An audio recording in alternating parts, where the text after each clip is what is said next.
Subscribe to my channel, click on bell icon to my new videos. दोस्तों, आज की video में मैं आपको बताऊंगा एक जहाज है, हेलीकॉप्टर। आप देख सकते हैं।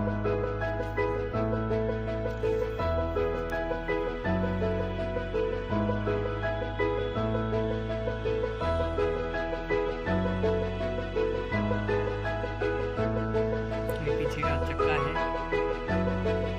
पंखा, इसके पैर हैं।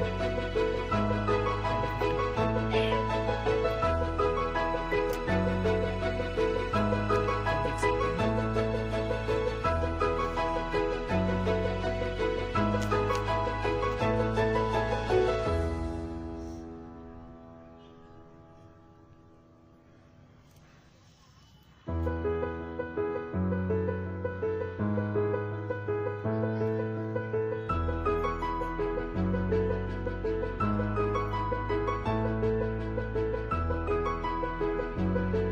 बस ये उड़ता नहीं है।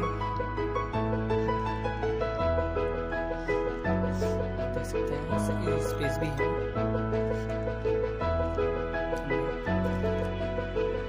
हम चाहे तो इसको उड़ाने वाला जहाज भी लगा सकते हैं या मशीन लगा के स्पेस रखा है। यहाँ पे भी स्पेस है अंदर।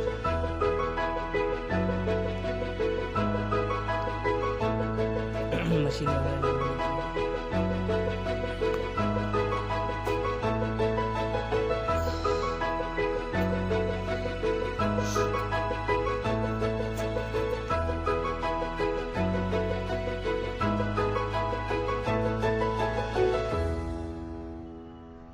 एक बार दिखा देता हूँ आपको अच्छे से पूरा।